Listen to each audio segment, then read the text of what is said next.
extraordinară a Consiliului Raional sunt prezenți 29 de consilieri. Deci înseamnă că ședința este deliberativă și putem începe. Pentru început vreau să vă informez că în corpul de consilieri ai Consiliului Raional de Olteni avem 3 consilieri noi. Este vorba despre domnul Vyacheslav Corcodel. Este vorba despre Gheorghe Duplava. Este vorba despre Nereacă Oleg. Cu acest prilej felicităm și le dorim activitatea rodnică. Stimați consilieri, rog propuneri pentru funcția de președinte al ședinței. Domnul Mihai. Domnul Alexandru. Alexandru Conu. Domnul Valentin. Eu s-a dus la președință, dar să o spune toate de comisii. Din informațiile pe care le am eu, nu a avut loc numai ședința a fost. Înseamnă că toate comisiile au fost întrunite în ședință și au avut ședință. Putem? Nu, a fost. Bine. Rog să onorăm simbolul de stat al Republicii Moldova.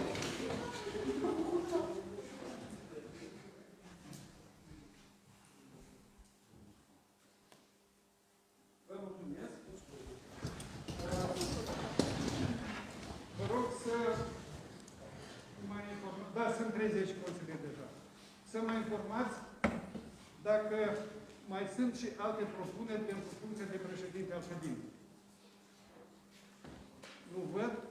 Supun votului dumneavoastră candidatura consilierului Alexandru Sonu la funcția de președinte. Vă rog să votați. Marea majoritate. Optim, domnul. Domnul Alexandru trebuie primit de doamnă. Dacă de doamnă, să vă deodată.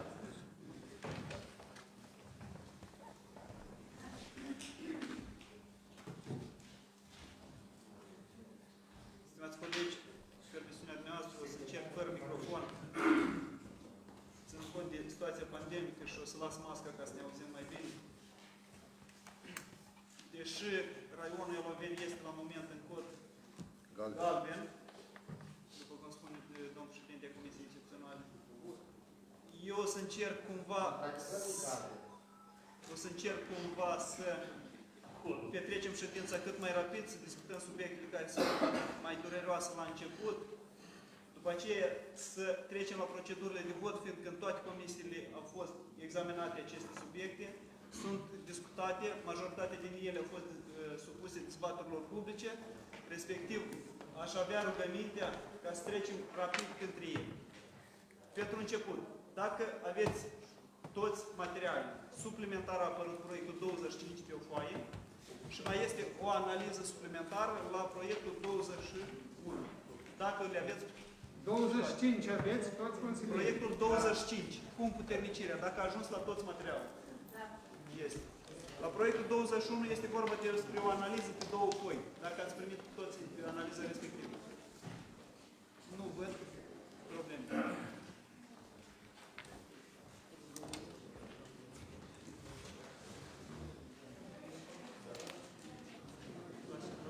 Asta analiza ce vizează? Care proiect? 21 Misurga.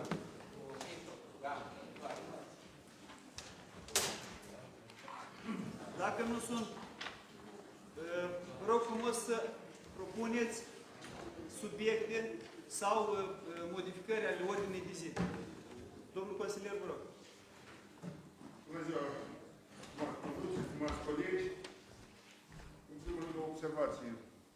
Domnul președinte, ca pe viitor să nu așteptăm în sală consilierii ca să începem ședința și să nu întârziem. Vă rugăm frumos să respectăm timpul fiecare dintre noi. Dar nu mulțumesc mult. 2. Reșind din situația creată și din ceea ce am văzut și pe rețelele de socializare și inclusiv în cazul ședințelor comisiilor consultative, propun ca să excludem de pe ordine de zi punctul numărul 21 și punctul numărul 22.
Ставится 2.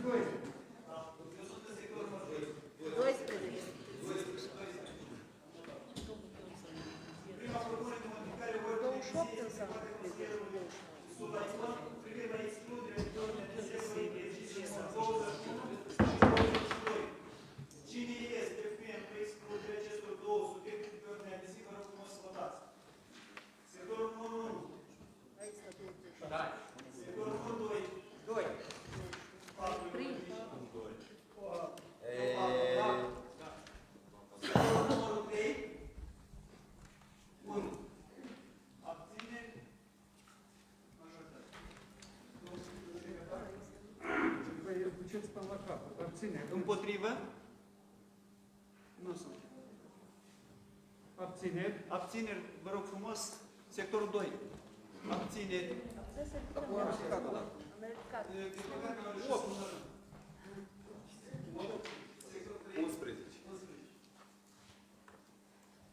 Așa, propunerea a fost următorul scor.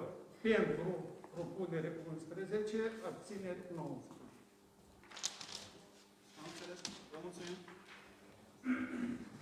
Cu susținerea dumneavoastră propun să examinăm aceste două subiecte care au rămas pe ordine de zi, primele. Dacă sunteți de acord. Cine este pentru a modifica ordinea examinării subiectelor pe ordinea de zi și anume să fie 21 și 22 examinate primele. Cine este pentru, vă rog frumos să votați. Sector 1? Sector 2? Sector 3? 12.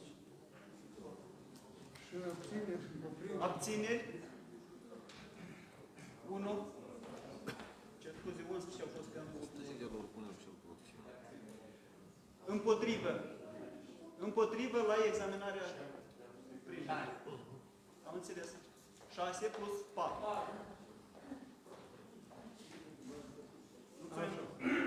Pentru propunerea domnului Donu 19 consilieri, abțineri 1 și împotrivă 10. Proiect de decizie numărul 21 devenit 1 cu privire la reorganizarea prin absorție a gimnaziului Misovca. Și anume, autorizăm inițierea procedurii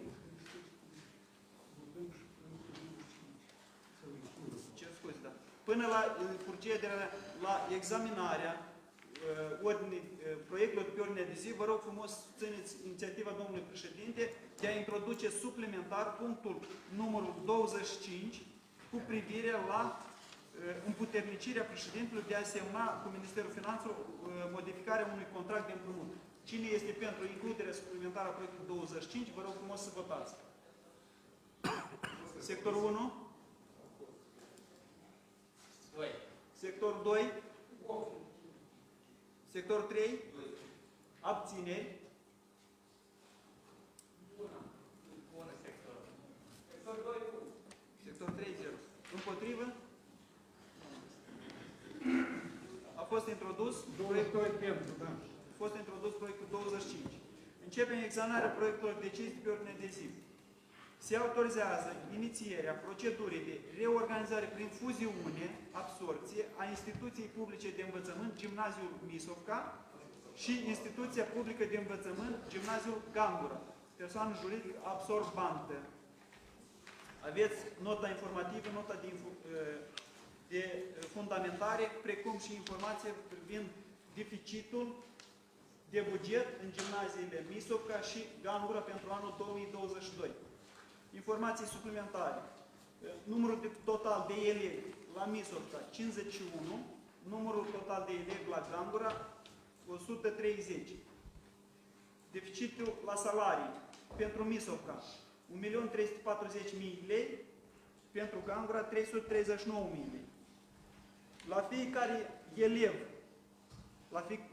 la fiecare cadru didactic, conform curiculului Ministerului Educației și Cercetării din 2021, ar reveni 14 elevi. În gimnaziul Misovca, raportul actual este de 2 elevi la cadru didactic. 2 elevi la cadru didactic.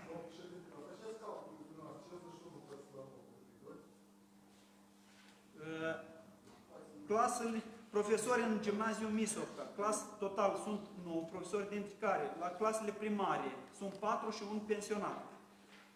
Clasele 5-9 sunt 5 și 2 pensionari, dintre care 2 pensionari, cer scuze. La Gangura sunt 12 profesori, dintre care clasele 1-4 sunt 4 profesori, 5-9, 8 profesori, dintre care 3 pensionari. Obiectul, disciplina fizica, este predată de același profesor în ambele instituții. Per elev, costul per formulă de elev la moment este de 14.916 lei. Așa lei per elev. Așa ar trebui să fie. La Misovca astăzi ne costă un elev 51.000 lei. La Gangura ar fi 25.000 lei. Dacă am face fuziunea, costul bugetar ar fi de 23,7 mii lei per elev. Dacă sunt întrebări la autor, cer scuze, domnul secretar, autor este? Este Domnul Scutar. Domnul Ion Scutar. Dacă sunt întrebări sau propuneri de modificare a proiectului deciziei. Nu văd. Dar eu vreau să expună și Comisia de Profil. Următoarea etapă. Avizul Comisiei Educației. Întrebare, vă rog frumos. Noi, ca consilieri, cum a varianta asta propusă, putem să o alegem. Sau găsim o soluție de a funcționa mai departe instituția. Noi, ca consilieri, ce facem? O închidem sau găsim o soluție? Noi suntem ca să găsim soluții. Dar soluția dată trebuie rapid. Și o examinăm și o punem la vot. În varianta de bază, noi avem posibilitatea să votăm propunerea parvenită sau să nu votăm și respectiv rămâne situația actuală. Însă, domnul Scutaru, dacă îl văd în sală, o să vă rog frumos să ne expuneți care ar mai fi variantele posibile ca să ameliorăm situația elevilor din gimnaziul Misovca. Doamne consilier, e un subiect foarte sensibil. Din luna iunie, ca tare, mi s-a dat însărcinare să examinez toate instituțiile la capitolul de deficit bugetar. Ceea ce până în prezent s-a făcut împreună cu Direcția Finanțe și nu numai la deficit bugetar, dar în general raportul cadru didactic per elev. Asta e situația la zi. Dumneavoastră sunteți organ de decizii. Eu sunt organ de executor. Eu am analizat, am prezentat toată informația. Alte propuneri care au parvenit ca filială, am zis foarte clar. Se economisește doar 447,5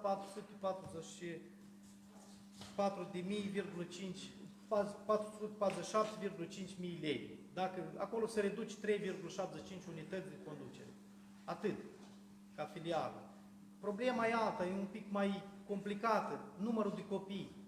Noi dați să mergem de la numărul de copii să luăm în calcul. Și este o situație încă mai complicată. Statutul instituției gimnaziului Misovca este un statut simplu, ca și oricare gimnaziu, dar se predă limba rusă.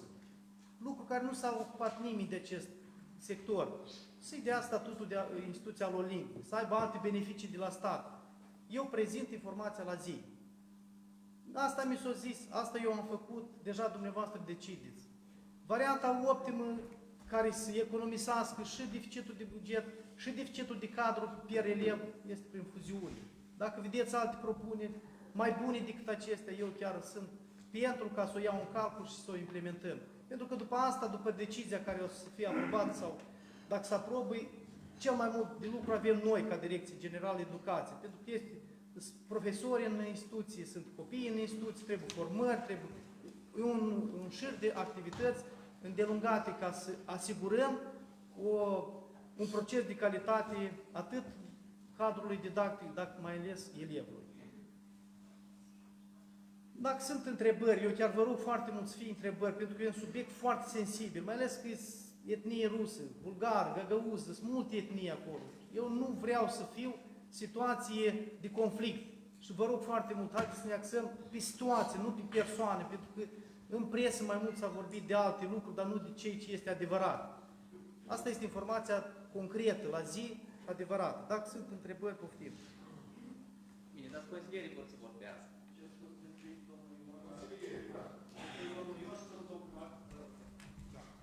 Mulțumesc mult. Consider că ar fi corect ca și administrația publică locală să expună aici în cadrul ședinței. Noi, fracțiunea pe care o reprezentăm a Partidului Democrat, suntem împotrivă de a închide școli. Suntem de acord că trebuie să găsim soluții și am încercat și în comisie lucrul ăsta să-l discutăm. Pentru că nu trebuie să sufere copiii care în localitățile, spre exemplu, mici, acolo s-au născut.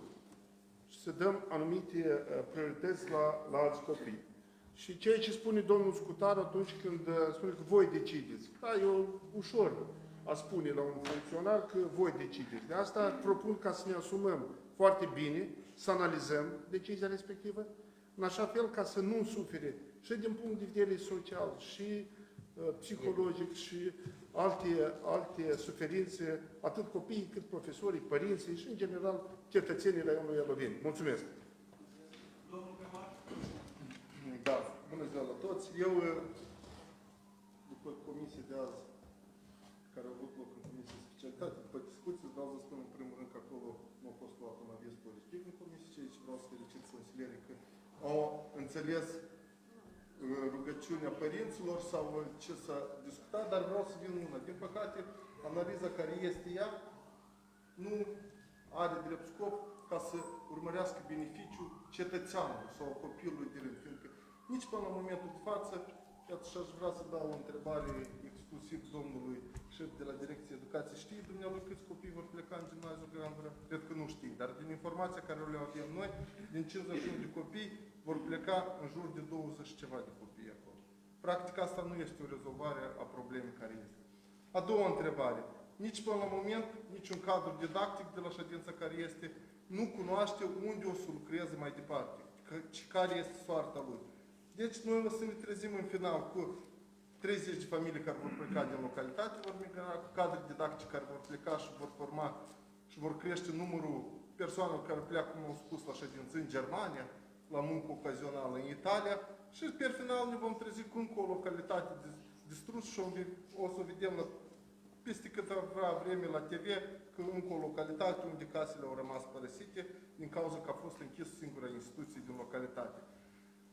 A doilea lucru, ce ține de transferul la Gimnaziul Gambra? Îmi pare rău că nu s-a făcut o analiză în condițiile care, fiindcă orice optimizare sau orice lucru care se face trebuie să fie cu un beneficiu pentru elev. Eu totuși vreau să întreb, care este beneficiul pentru copii?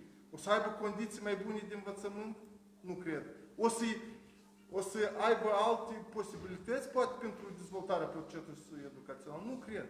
Tot aceleași cadre didactice, dar, și aici apare întrebarea, dacă ați văzut la ședința care a fost loc cu profesorii la care am fost eu prezent, nu toți profesorii au spus că sunt de acord să meargă mai departe în Gimnaziul Gangura ca să predea lecții la condițiile care sunt propuse, inclusiv cu reducerea drastică a salariului, inclusiv cu alt lucru.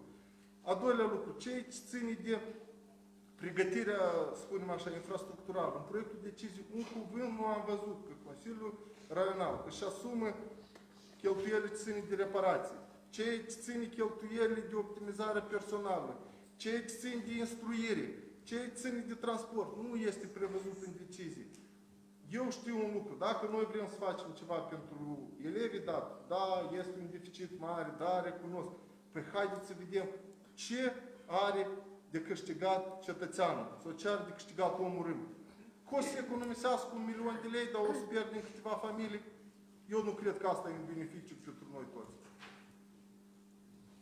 Noi am venit în demersul care a fost prezentat președintele Raion cu soluția care am văzut-o noi ca școală, ca filială a Gimnaziului Gangura cu reduceri care sunt. Da, este o reducere de 454, dar este o reducere totuși. Nu este deficit cel mare. Nu este vinovat copilul că în Republica Moldova, spre deosebire de alte state, merge finanțarea per copil. Știți, eu spuneam și scriam într-o postare pe internet, din păcate, la noi în Republica Moldova, știți, parcă întreținem niște ferme. Asigurăm bani la copil după necesitate ca la o fermă. Ca pe timpul sovietic. Mie îmi pare rău lucrul ăsta. În toate statele civilizate, întreținerea instituției este per necesitate. Și numai a doilea criteriu se pune per numărul de copii. Decizia o luați dumneavoastră. Noi am venit cu soluții clare. Noi de 10 ani de zile întreținem instituții sus scutite de plata pentru serviciile, apă, noi menajer, anul trecut trebuie s-a făcut iluminarea din contrul apelele, le-am făcut dotările cu mobile, facem îmbunătățiri mijloacelor de transport care sunt necesare. Practic, noi n-am lăsat instituția izbelește. Venim și noi cu posibilitatea care o avem. Cunoașteți foarte bine legislația care este, dar oricum ne-am asumat. Eu am spus clar că este și o altă soluție. Haideți să discutăm cu pedagogii, să vedem, să le explicăm că mulțumați pedagogi, nu mai este numărul cel care îl aveți de copii.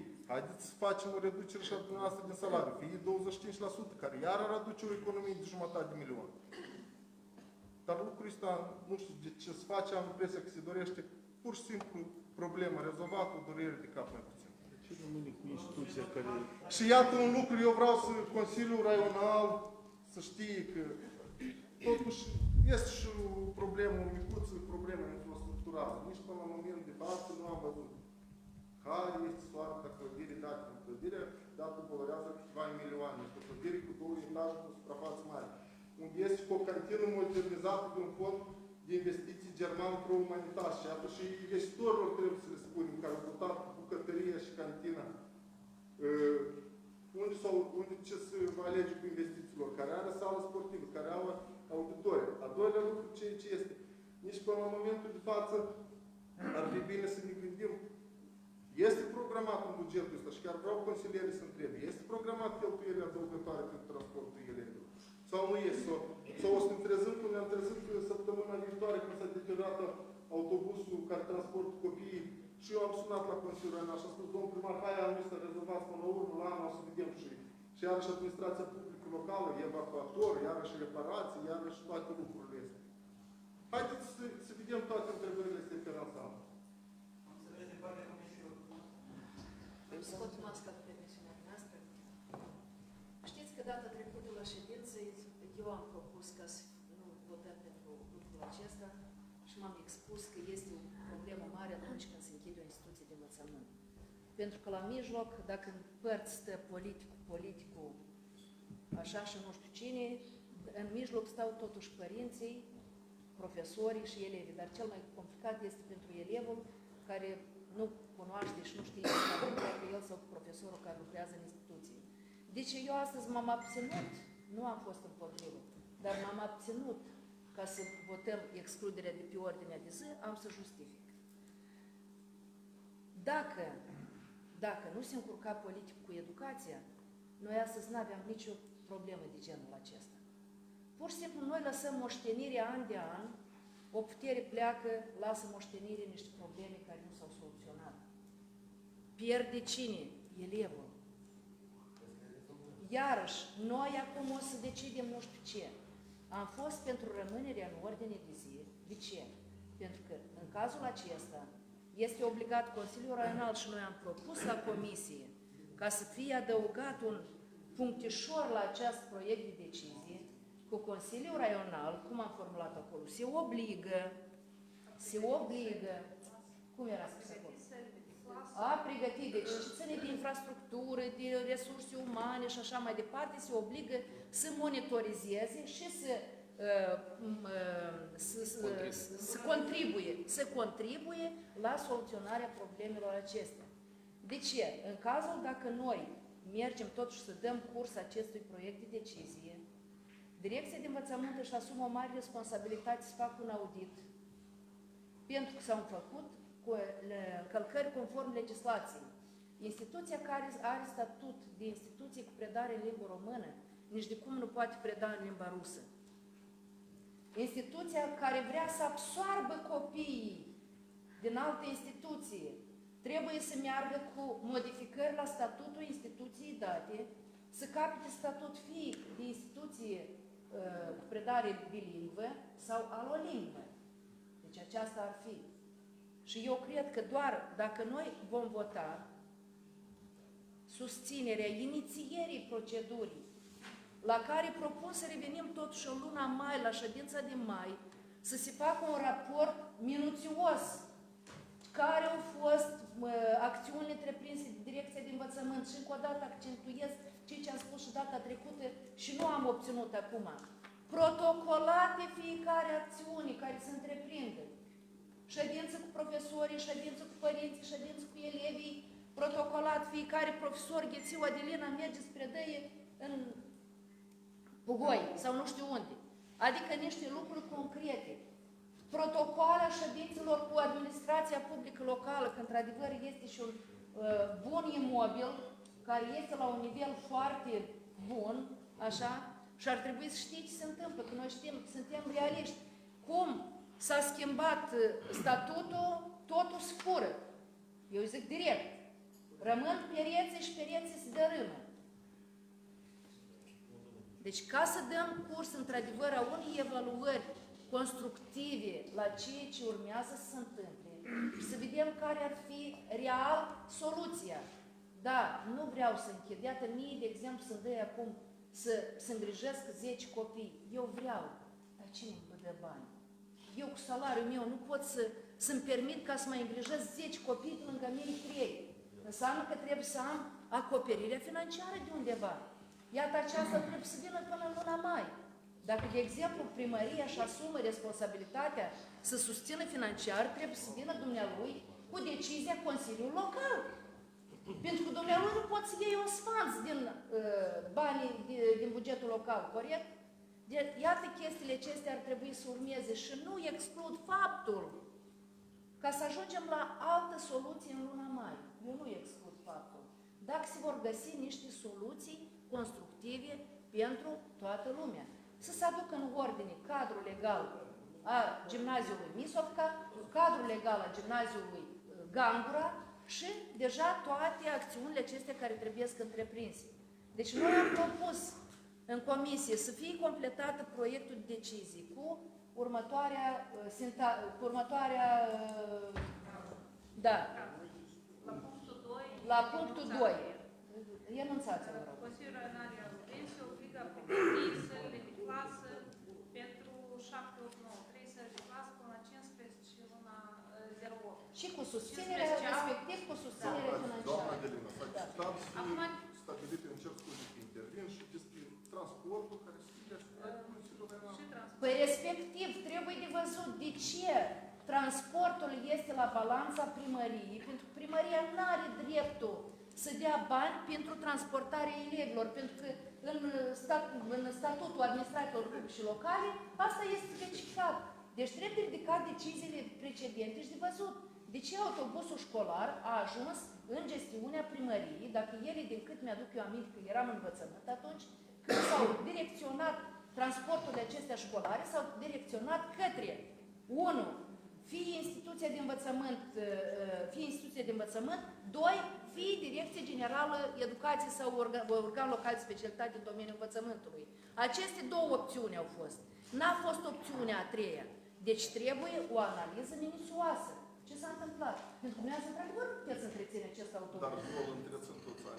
Păi, înțelegem, dar trebuie văzut care e motivul. Înțelegeți? Și atunci o să fie și administrația publică locală liniștită și calitatea educației o să fie cea care trebuie să fie, pentru că copilul nu are ce plăti, că el nu are o educație de calitate. Și să fie așa ca în loc de bumerang, e aruncat încolo și aruncat încolo. Peste un an iară să alege. Azi fie alții, iară să zică nu știu ce și noi ce facem. Mulțumesc. Da. Am vrut să întreb pe doamna Ghețiu. Da. Seamă că dumneavoastră singur spuneți că nu suntem pregătiți pentru un punct, ca să-l punem într-un proiect de decizie. Noi avem nevoie să enumerat un șir de alte acțiuni care trebuie să le facă atât Direcția Generală de Educație, cât și Administrația Publică Locală, cât și Consiliul Regional. Nu, dacă luăm, Și eu am înțeles. și noi am propus ca să-l excludem din stat. Pentru că și în comisie lucrul ăsta s-a discutat.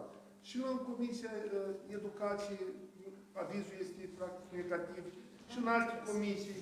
Și la Economie, Buget și Finanțe noi l-am discutat pe general. Și de asta a fost ideea noastră. Să-l discutăm și nouă ne trebuie cifre. Singur spuneți că trebuie niște investiții. Dar câte investiții? Care în luna mai o să venim în fața Este deficitul de buget. Deficitul de buget, dar în afară de deficit, este necesar de multe alte investiții. Inclusiv și cu transport. Nu cred că un mijloc de transport o să poată să asigure deci deplasarea copiilor respectivi. Și alte Eu am acțiuni. înțeles întrebarea. Eu vă răspund. Mulțumesc. Mulțumesc. Deci uitați-vă, aici este specificat clar. Se autorizează inițierea procedurii. Dacă noi mai lăsăm că nu suntem pregătiți acum, credeți-mă, mai același lucru o să se întâmple, că noi nu o să fim pregătiți nici în mai. Dar prin această decizie noi obligăm Consiliul Raional, Direcția de Învățământ și Primăria să întreprindă acțiuni concrete și să vină în luna mai până la ședința Consiliului cu raport clar. Numai un punct, că inițiem, dar nu punem. Mă scuzați, dar întrebarea 21 ori acum prima sună altfel, cu privire la reorganizare. Păi asta și-am zis, ori și poate nu știu. Voi înțelegeți ce facem noi acum? Noi dezbatem, dar întrebarea vine alta. Facem ce scrie în punctul 1. Da, da. De modificat. Cu privire la inițierea procedurii, da. Doamne, este o procedură. Da, cu drag. Acum aș dori să oprim cuvântul la vicepreședinte responsabil de domeniu. Stimați consilieri, este un domeniu foarte, foarte minuțios și foarte, nu atât de ușor de coordonat, dar vreau să vă zic că am mers în toate instituțiile de învățământ. Deci, care a fost părerea la prima parte? Prima mea părere mi s-a făcut că noi am transformat instituțiile de învățământ, în primul rând, sunt foarte rău că sunt politizate. Ceea ce noi vrem acum să scoatem politicul din toate instituțiile de învățământ. 2. Unele instituții de învățământ s-au transformat în SRL-uri familiale. Alte instituții de învățământ lucrează activează așa cum dictează administrația publică locală de nivelul 1, necătând că fondator este Consiliul Raional, deci apele de nivelul 2. Ceea ce ține de Misovca. Noi nu am fost odată și nu am fost de 2 ori. Am început chiar din 2019, în luna noiembrie, când a venit. Deja împreună cu doamna Nedelciuc am mers în această instituție, că de pe atunci încă se punea întrebare că este deficit bugetar Misovca. Da, acolo, într-adevăr, este încălcată legea cu privire la predare.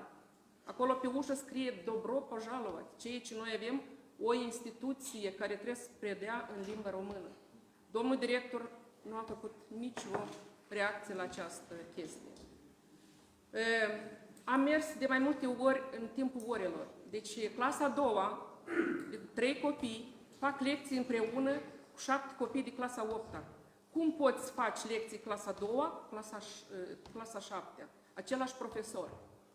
Mai departe. Să mă refer la alimentație. Deci bugetul de stat alocă bani pentru a alimenta copiii de la 1-4. Acolo toți copiii se alimentează de la 1 până la clasa 9. Noi nu cunoaștem de unde se iau finanțe pentru a hrăni acești copii. E bine că mănâncă, noi vrem toți să mănânce, dar să vedem de unde se ia. M-a întrebat domnul director, de unde luați finanțe? Sunt chestiile noastre. Mă rog, asta a fost, nu v-am întrerupt când ați vorbit. Mai departe.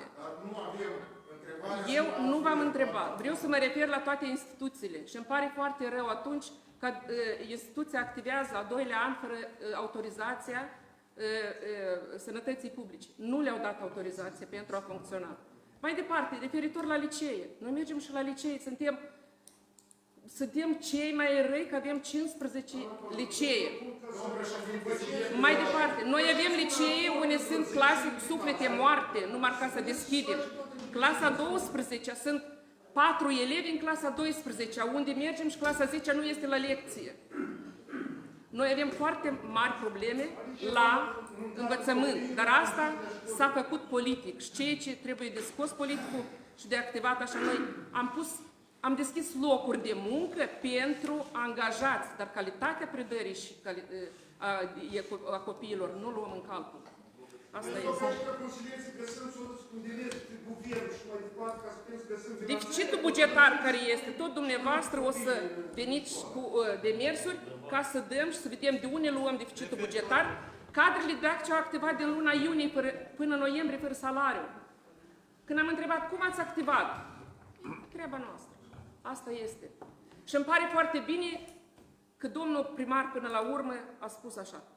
Și o să repet și la comisie am spus și când am mai vorbit în fracțiune.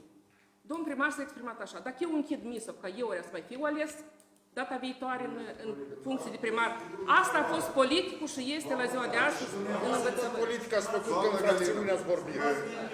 Al Consiliului și invitați. Vă rog frumos, încetăm aceste discuții care duc spre o altă agendă. Ne-am exprimat în comisii. Eu o să susțin orice inițiativă și propuneri ce ține de calitatea învățământului.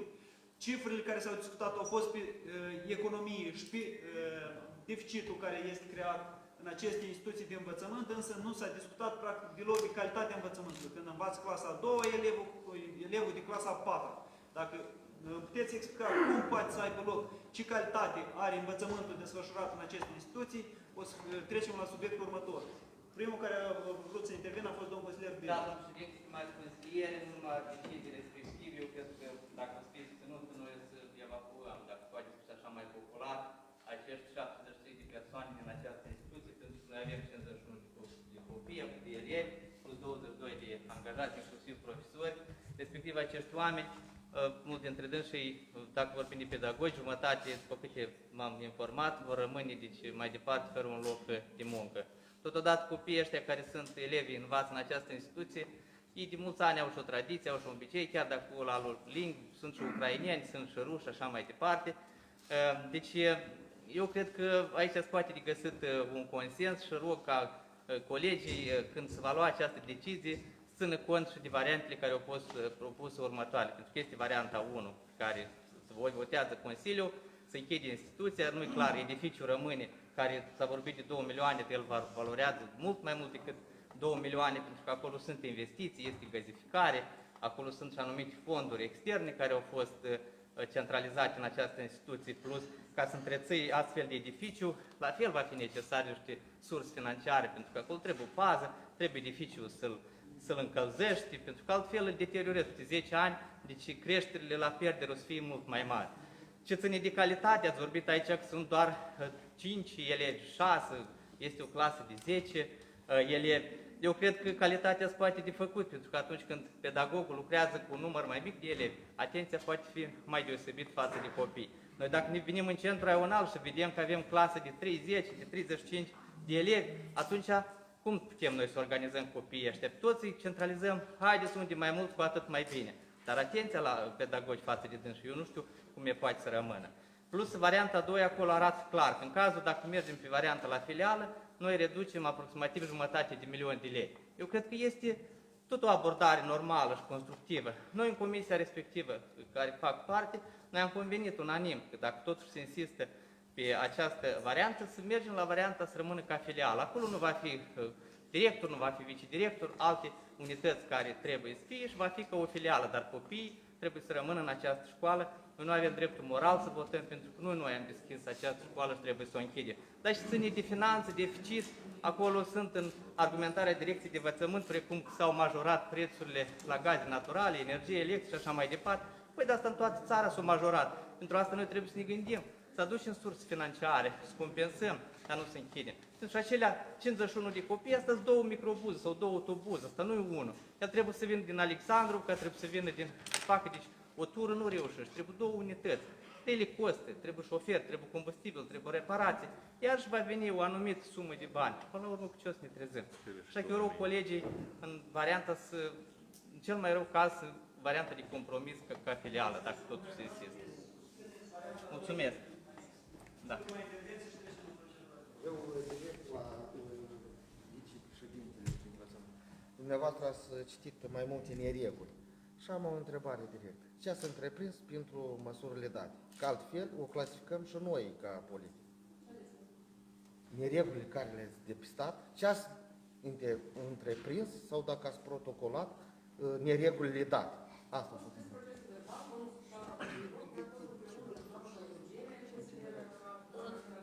Că nu a apărut problema, apar și multe nereguli. Dar până acum au fost bine. Asta și nu nu avem răspuns la toate neregulile date.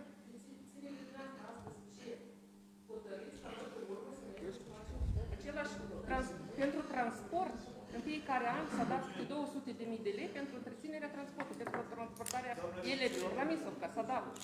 Referitor, că o să scoatem și o să găsim decizia asta cu privire la de ce se întreține de la primărie și nu rămâne a directorului, a instituției. Dar de ce n-ați găsit problema? Mulțumire, atâtea avantaje, eu cred că întrebarea nu, totuși nu e pregătită până la cap. Nici soluții, nici...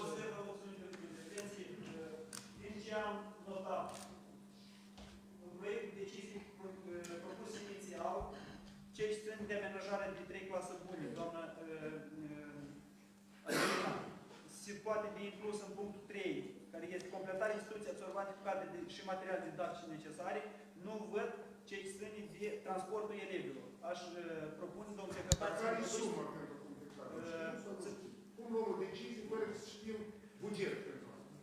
Dau citire punctului 3. Se pune în sarcina Direcției Generale a Educației, în comun cu managerii instituțiilor reorganizate, să asigure. Și iată, până la data 31.05.2022, Direcția Generală a Educației ne va prezenta datele necesare ce țin de suma pentru completarea instituției absorbante, precum și datele privind transportul elevilor.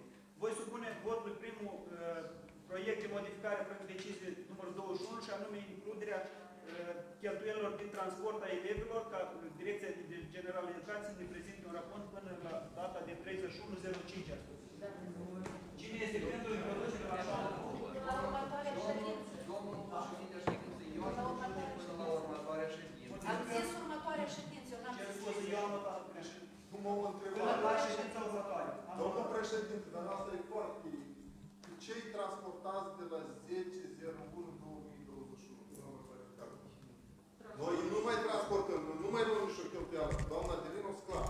Nu mai luați asupra voastră. Și eu spun, doamna Adelina, mulțumesc, așa aș face. Domnul Tonu, dacă se poate menționat, nu, adică nu știu dacă următoarea ședință o să o avem acum, poate scurt timp, dar Prima ședință e vorba de prima ședință din anul 2020. Următoarea ordinară care noi să o votăm Da, în prima următoarea ședință. ordinară. Domnul secretar, notați. Se propune introducerea punctului suplimentar ce ține de cheltuieli de transport ca Direcția Generală a Educației ne prezinte la următoarea ședință ordinară. Cine este pentru? Vă rog frumos să votați. Sectorul 1, 0. Sectorul numărul 2. Sectorul numărul 2, vă rog frumos să numărați aici. Sectorul numărul 3. 3. Mulțumesc. Trecem la procedura de vot. În ordinea parvenirii nu a fost aprobat un proiect de decizie, nu se modifice. În ordinea parvenirii proiectelor de decizie, varianta inițială, proiectul 21, așa cum este, se propune ca să fie absorbită integral. Cine este pentru varianta inițială, vă rog frumos să votați. Cine este pentru? Sectorul 1, 0. Sectorul 2. 8. Sectorul 3. 3. Abține.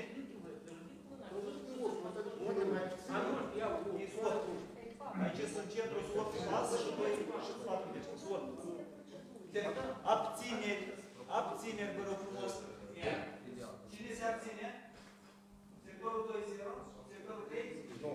9. Împotrivă. Sectorul 1. 6. Sectorul 2? 4. 5. 4, el nu nimic. Sectorul 4. Sectorul 3? 0. A doua propunere a fost a domnului consilier Pivol Ștefan. Meargă varianta numărul 2, și anume trecerea gimnaziului Misovca ca filială a gimnaziului Gandura. Da. Nu să punem votul.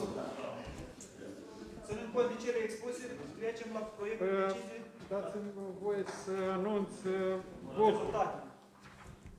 Pentru proiectul 1, dacă era 21, pentru au votat 11 consilieri, împotrivă 10, abțineri 9. Este proiect de decizie, nu a fost aprobat. Nu a fost aprobat. Proiect de decizie numărul 22, care a definit 2. Reorganizarea școlii primare grădiniță Ruseștii Vechi. Se rândeie ca școala primară să devină grădiniță, să devină grădiniță, iar elevii claselor 1-4 din Ruseștii Vechi să frecventeze liceul teoretic Ruseștii Noi. Vă anunț că astăzi, înainte de ședință, a parvenit un demers din partea primăriei Comunei Ruseștii Noi, prin care se solicită menținerea instituției școlii primare grădiniță Rusești Vechi, deoarece numărul de copii în Comuna Ruseștii Noi este în creștere și prevede construcția anexe la instituția dată în baza acord de cooperare cu Domnești, Ilfov, România. Transportul constitutor a copiilor necesită resurse suplimentare care vor depăși 116.000 lei. Sprijinul financiar de partea Consiliului Regional și APL va asigura în continuare comoditatea, sănătatea, securitatea copiilor de Rusești. La Comisia Educație, vă rog, doamna Adelina, la Comisia Educație, referitor la Rusești de Vechi, s-a discutat, avem un aviz? Aviz pozitiv. Dacă sunt propuneri, doamna primar, vă rog frumos. Bună ziua, stimați președinte, stimați vicepreședinți, stimați consilieri a Consiliului Regional Ialoveni și tuturor celor care ne aflăm în această sală. Eu am venit în fața dumneavoastră cu rugăminte să nu ne grăbim cu decizia pripită, dar să analizăm acest subiect minuțios, ca până la urmă să luăm o decizie corectă și în favoarea copiilor. Vă atenționez că școala grădiniță de la Ruseștii Noi activează și nimeni nu are plângeri pe calitatea procesului educațional și pe calitatea învățământului de la școala grădiniță de la Ruseștii Vechi. La fel, vă atenționez că aici este vorba despre copii de vârstă mică, clasa 1-a, clasa 4-a, care pentru a ajunge la liceul teoretic Ruseștii Noi, bloc B, este nevoie întâi să traverseze drumul raional, adică care el gestionează raionul, apoi drumul regional, care este un pericol pentru securitatea copiilor noștri. Am avut 2 întâlniri unde am participat și eu, dar au fost 3, la care s-a discutat și după care s-au analizat procesul de reorganizare, în ghilimele, dar de fapt închiderea școlii de la Ruseștii Vechi, unde în urma acestor întruniri părinții au fost prompt, categoric, pentru reorganizarea, în ghilimele, închiderea școlii primare de la Ruseștii Vechi. După discuția care am avut-o alaltă ieri la primărie, s-a discutat cu părinții, unde părinții au spus că boicotează. Niciun părinte nu-și va duce copiii la liceul teoretic Ruseștii Noi. Dacă e vorba de condiții, că așa le-au spus că nu avem condiții, ei au menționat că la Ruseștii Vechi copiii au bloc sanitar în interiorul clădirii, la Ruseștii Noi blocul sanitar este afară, la Ruseștii Vechi alimentația este în interiorul clădirii cu tot, la bloc B la Ruseștii Noi alimentația vine de la bloc A. Reparația capitală în interiorul blocului B de la Liceul Teoretic Ruseștii Noi este strigent necesară, podelele din anii 50 elimină un miros toxic, eu așa cred, și părinții au spus că condițiile la Ruseștii Vechi sunt mult mai bune decât în bloc B la Ruseștii Noi. În acest context, dumnealor au spus că copiii își vor duce acolo în instituțiile unde sunt condiții, adică Văsieni, Ialoveni, Chișinău, Bardar, unde doriți, nu la Ruseștii Noi. Dacă luăm în considerație că avem o înfrățire care e de 4 ani de zile și la 1 decembrie am avut chiar și o întâlnire, cred că puținele sau poate unica localitate unde a mers în număr mare, la Ilfov Domnești, tot în legătură cu acest proces, ca dumnealor se îngrijorează, că au vizitat de nenumărate ori această instituție, de fapt unica la momentul actual instituție în satul Ruseștii Vechi. Îngrijorați, dat fiind faptul că reorganizarea va liza drepturile copiilor și a părinților de a frecventa școala lângă casa dumnealor și de a nu-i stresa pe copii la vârstă fragedă, luând în calcul necesitățile, dumnealor vin cu o donație care urmează la ședința Consiliului, acum poate deja ai votat, nu suntem informați, și la prima ședință din anul viitor să aloce o sursă financiară pentru anexa la școala grădiniță de la Ruseștii Vechi. În contextul în care dumneavoastră reorganizați definitiv această reorganizare reorganizată, nu știu de cine, noi rămânem fără acoperiș la instituția existentă și fără anexă la școala grădiniță Ruseștii Vechi. Ca să știți, ne plouă o leacă la Ruseștii Vechi acum, azi, și proiectul include și acoperișul, reparația acoperișului. Și vă rog respectuos să nu vă grăbiți cu această decizie. Am colaborat fructuos și vă mulțumesc, stimați consilieri, că ați alocat pentru școala grădiniță de la Ruseștii Vechi o sumă ca să existăm până astăzi. La fel a venit și Consiliul Comunal Ruseștii Noi cu suma care necesita acoperirea deficitului de buget.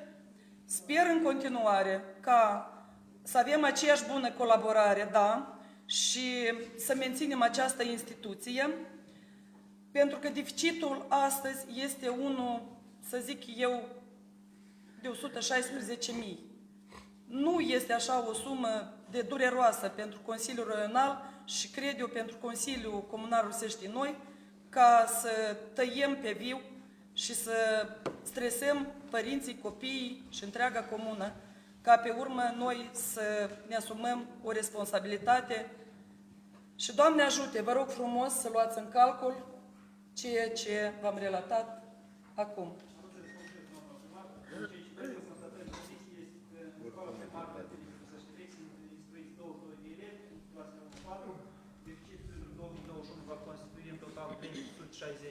lei, iar pentru 2022 cel mai probabil va crește. Dacă sunt întrebări sau nu, aș sugera să procedem direct la procedura de vot, fiindcă argumentele sunt practic ca și cele care au fost până acum. Domnul Sănăsus, vă rog. Întrebarea mea este către doamna primar dacă are careva contribuții în contextul în care o să luăm o decizie, vis-a-vis de faptul dacă doresc păstrarea școlii. Cu ce contribuie primăria la activitatea? Deci nu s-a vorbit despre transport. Autobusul nu știe cine ne-l oferă. Doamna Tonu s-a referit la faptul că avem înfrățiri și un primar a promis. Păi dacă a promis pentru primărie, nu pentru Consiliul Comunal. Nu au dreptul să aducă la Consiliul Regional. De la comună la comună, de la județ la județ.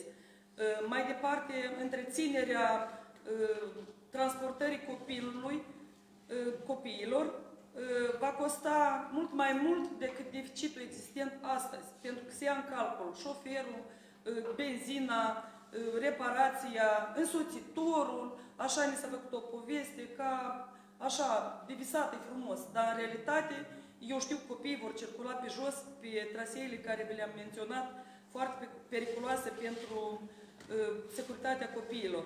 Și nimeni, la fel, nu-și asumă cum va fi transportarea de fapt. În acest context, eu cred că buna colaborare a Consiliului Regional Ialoveni, Consiliul Comunal Ruseștii Noi și APL Ruseștii Noi, împreună să găsim această soluționare, să nu lăsăm doar pe umerii primăriei sau doar pe umerii Consiliului Regional, ca împreună să găsim soluția, ca ulterior să ridicăm întrebarea la mai marii noștri, să găsim alte soluții, pentru că coeficientul de salarizare, după cum dumneavoastră știți, a rămas acel vechi din antichitate. Pe an ce trece se ridic 3 bănuți salariul profesorilor. La Ruseștii Vechi avem doar 3 profesori.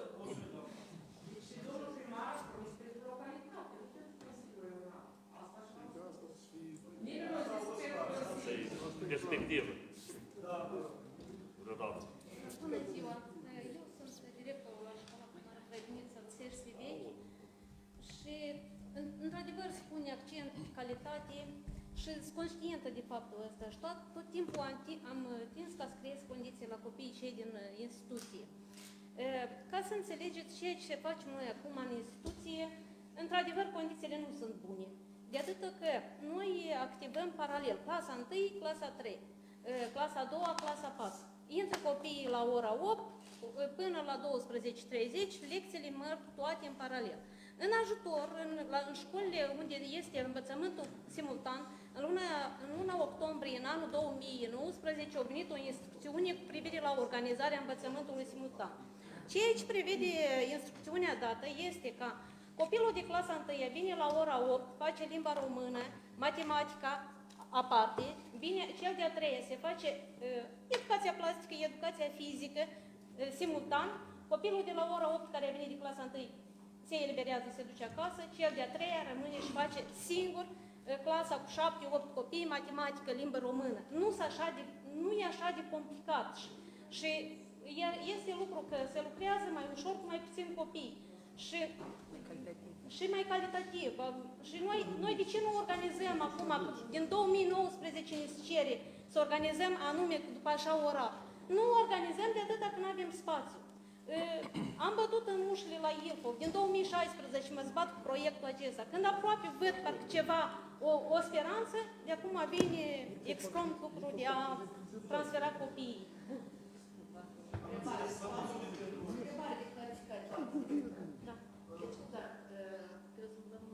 Dumneavoastră anticipați lucrurile, adică dacă instituția își schimbă statutul, va rămâne grădiniță, poate să piardă proiectul. Doar chestia aceasta nu este prevăzută în contractul unui proiect. Proiectul s-a încheiat, deci dacă și-a schimbat între timp statutul, asta nu înseamnă că dumneavoastră pierdeți proiectul. Proiectul rămâne, se desfășoară. Nu, problema e alta. Haideți să vă zic, tot am fost învățământ și am început cu clase primare. Eu am lucrat în clasă cu învățare, cu predare simultană. Este foarte complicat. Profesorul simultan predă la copii de diferite vârste și copii care au programe diferite școlare. Este foarte complicat. Pentru mine ar fi problema dacă să treacă, de exemplu, Misov ca de la Gangura, că de stați mai mari. Sau să treacă, de exemplu, Costieștiul la Rezeni sau nu știu unde. Pentru mine problema este atunci când este o distanță foarte mică. La Rezeni copiii de la Sofos vin 5 km care și-au făcut casele dincolo de fabrica de vin. 5 km. Și copiii vin la școală. Dădăcirea aceasta exagerată a copiilor, când noi putem să le oferim un proces educațional de calitate, care nu la distanță mare și care nu suportă mari cheltuieli. Dumneavoastră rămâneți cât 3 km pentru mă uitat. 3 km m-am uitat acum pe hartă. Deci e și zic. Adică trebuie văzut. Asta de la școală până la școală, da. Eu nu sunt potrivă, dar vă zic să analizăm ce e real. Cele expuse și văd că nu există alte propunere din sală. O supun vot pe proiectul decizie numărul 22 în forma actuală. Cine este pentru, vă rog frumos să votați. Cine este pentru? Sectorul 1. 0. Sectorul 2. Pentru proiectul decizie 22 cu semnarea Răsăștii vechi. Răsăștii vechi. Școală, grădiniță, să treacă Cine este pentru? Sectorul 3 n-am văzut. 3. Abțineri. Abțineri, vă rog. Sectorul 1? 0. Sectorul 2, 0. Sectorul 3? Nu. 9. Împotrivă. 6. 4. 1. Este 11 împotrivă 10, abțineri 9. Vă mulțumim. Trecem la proiect decizii care era numărul 1. Domnul președinte, doar un moment care remarc la cele două întrebări care au fost. Rog Consiliul Raional, în persoana conducerii și autoritatea publică locală să conlucreze pentru ca să ajungem la o soluție. Vă mulțumesc pentru înțelegere. Domnul președinte, eu nu, o secundă nu mă formul. Eu, ca ce a spus domnul Valeriu, eu încă o dată noi suntem de acord și ca în 2 mâini și a spus și doamna Eugen. Varianta de filială, haideți să o implementăm de la data de 1 ianuarie. Exact, să votăm. Terminăm de studii, să implementăm, haideți să o votăm. la alte chestiuni. Proiectul de decizii care în hârtiile noastre este numărul 1. El așa și va fi. Pentru că altfel aprobarea bugetului raional pentru 2022. Sumele la venituri 281 de milioane 84 mii lei. La cheltuieli 279 milioane 163,5 mii lei. Excedentul de 1.920.000 lei și 500 vor fi pentru acoperirea creditelor. Da? Doamna Scalmânt. Pentru acoperirea creditului pentru casele sociale. În comisia buget avizul este pozitiv. cu modificări sau în varianta acolo? Fără modificări. La proiectul numărul 1 fără modificări. Comisia juridică a examinat decizie este corespunde cu criteriile finanțelor publice și bugetare fiscale și propune spre votare în ședința Consiliului. Cine este pentru, vă rog frumos să votați. Sectorul 1? Ce scuze n-am auzit? 6. Sector 2? 11. Sector 3? 12. 12. Abțineri? Împotrivă? Proiectul de decizie nu două abțineri. Cineva a ieșit din sală, vă rog frumos să notați. Aici cineva în sectorul 2, văd cineva a ieșit din sală. Domnul Carmanu a ieșit. Proiectul de decizie numărul 2. Reglementarea utilizării în 2022 a automobilelor aflate în dotarea serviciilor publice raionale. Cifrele le avem. Dacă avem propuneri de modificare, vă rog frumos, Comisia Economiei. Domn președinte, în cadrul comisiei am examinat ca urmare a sugestiilor colegilor consilieri. M-au rugat să examinăm în comisia noastră și au venit cu unele propuneri referitor la unele modificări, ceea ce ține de subiectul dat. Și se propun următoarele. De modificat, deci limita anuală pentru președintele raionului 26.000 de kilometri, vicepreședinții de raion 22.000, secretarul raionului 6.000, secția construcții din 15 de modificat în 18 și secția administrativ-militară viceversa, din 18 în 15. Totodată se completează proiectul dat cu următoarele amendamente sau următoarele subpuncte. Autoturismele de serviciu se vor afla în intervalul orelor 18-7:00 în parcarea Consiliului Raional Ialoveni. Utilizarea autoturismelor în afara orelor de lucru va fi permisă doar cu autorizarea președintelui raionului și încă un amendament. Se interzice categoric utilizarea autoturismelor de serviciu de către persoanele neautorizate.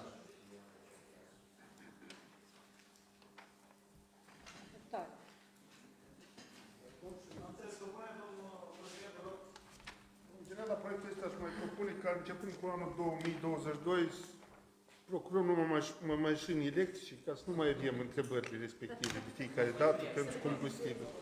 Și să ducem în mod asta, da? Eu nu fac parte din administrație, sunt numai consilier. Eu propun ședinții Consiliului să fie aprobat conform listei uninominale. Decizii uninominale, așa cum este în proiectul nostru. Să nu stârnim zăzanie. Vă rog frumos, o să folosească, nu o să folosească, banii o să rămâi în Consiliu. Dar dacă nu acceptați, eu propun altă părere. În cazul în care vicepreședinții sunt fără șofer, să li se aprobe 50% din salariu. Mulțumesc pentru înțelegere. Propuneri constructive am văzut până când. Comisia sau domnul președinte a Comisiei Economice, reducere la 26, 22, 22, 6 și modificare la secția administrativă.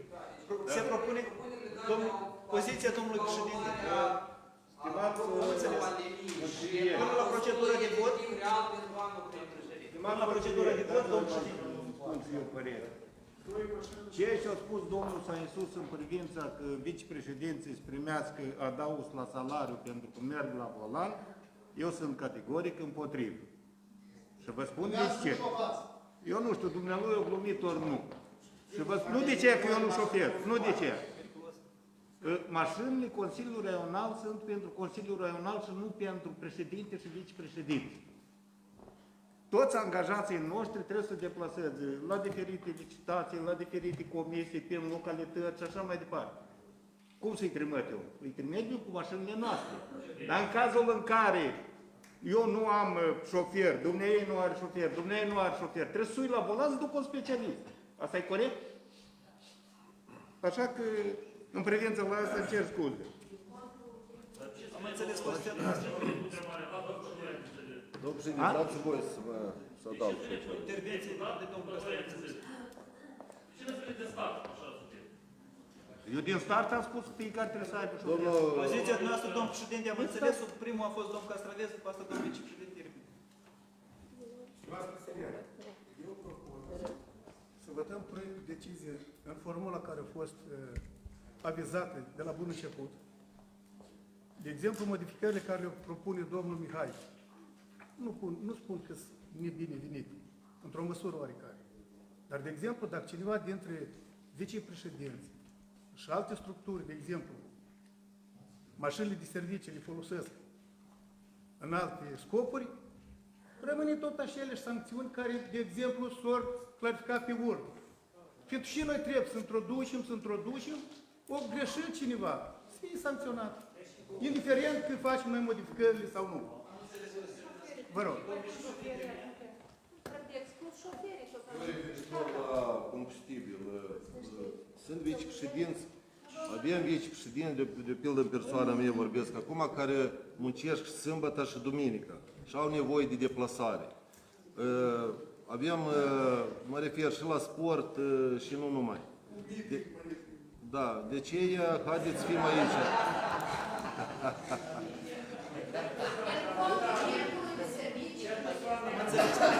Nu puteți toți vicepreședinții să-i puneți sau haideți și altfel mai constructiv. Tineretul la cultură, cultura fac sâmbătă și duminică.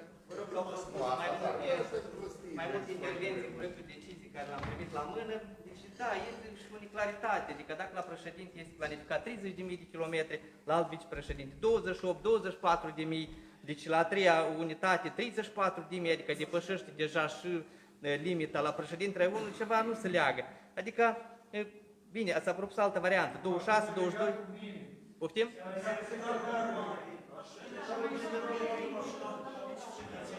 Păi bine, atunci, totuși eu propun o altă variantă. La președintele să rămână 35 și la vicepreședinte le dați câte 25, să fie egal. Fiecare vicepreședinte, poftim?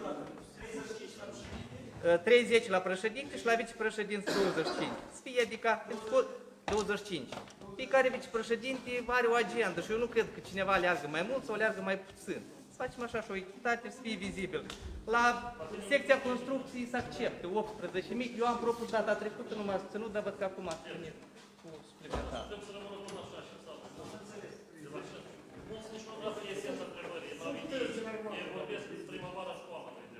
Am înțeles, voi supune votul cu propunerile în ordinea în care au vorbit prima punct în președintea Comisiei Economice, anume să fie redus limita anuală la președinte 26, vicepreședinte 22, secretarul Consiliului 6. Modificare la secția construcții și secția administrativă 3 invers. Și 3 puncte, inclusiv despre aflarea automobililor de servicii în perioada 18.00-7.00 în parcare, iar orice ieșire să fie cu acordul președintelui. Voi supune votul de această primă propunere. Cine este pentru, vă rog să votați. Sectorul 1, 0. Sector 2, 8. Sector 3, 3. abține. Abține sectorul 1, 5. Sector 2, 3. Sectorul 3. Nu.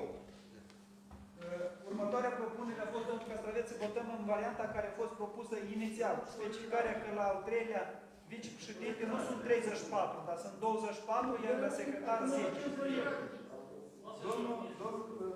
Să votăm varianta inițială. Adică de automat de cade, pentru că el este decizii.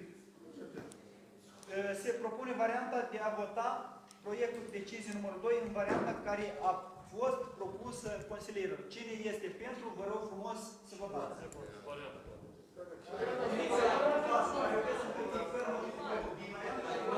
Nu. Bine. Nu, păi cel a trecut. A fost propus un consilier, după care am propus eu și merge următoarea propune varianta de bază. Acum trebuie să conveniți la propunerea consilierului. Propunerea domnului Grigol ca să fie kilometri după cum urmează. 30 președinte, vicepreședinte toți câte 25, secretar raionului 10. Și în rest,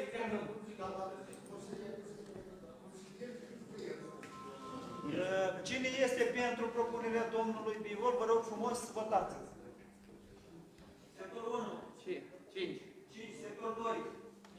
Nimeni. Sector 3. 1. Abțineri. Majoritate.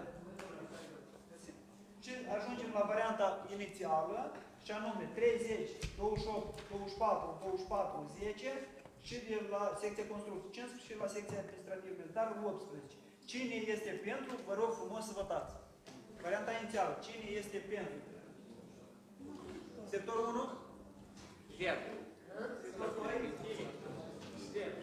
Sectorul 3? 9. Abțineri? Abțineri, vă rog frumos. Sectorul 1? 5. 8.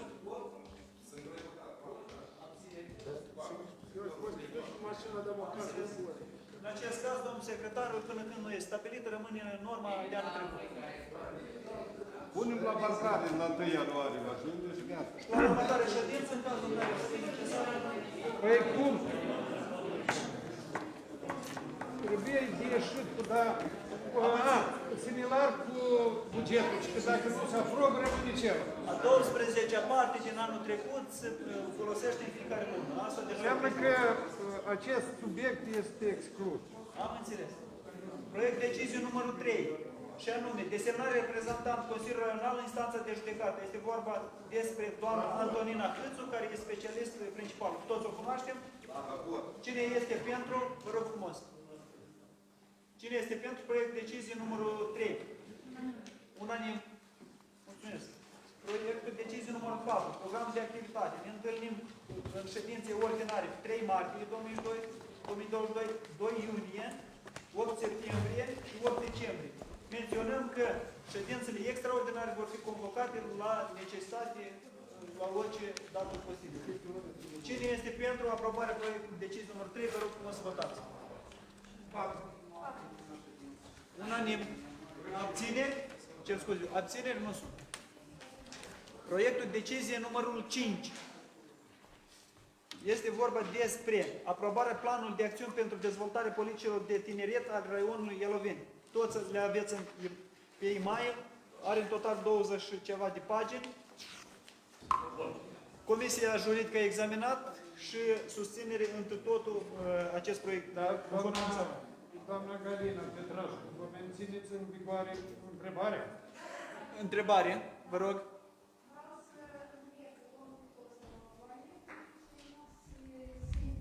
Activitatea tinerilor. Nu e vizibilă activitatea tinerilor, nu. Este activitate sau sunt incluse activități în planul politicilor de tineret sau nu? Vă mulțumim foarte mult pentru această întrebare.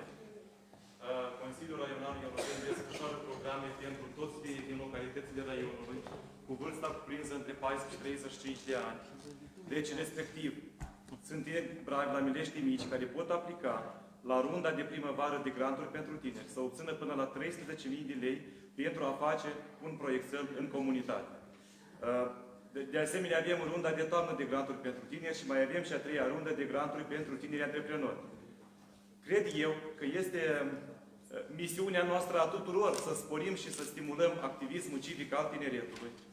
Dar cred că administrația publică locală de nivelul 1 trebuie să aibă interesul de a avea un lucrător de tineret pe lângă primărie sau un specialist de tineret, care să fie mentor la activitățile cu tinerii și să-i susțină atunci când aplică un proiect la programul raional de granturi, să vină și primăria cu o contribuție la 10.000 pe care le aduc tinerii de aici, de la raion. Câteva mii să mai ofere și primăria și să le dea și un mentor, un lucrător de tineret care să-i ghideze. Mulțumim. Mulțumim. După întrebarea verificată.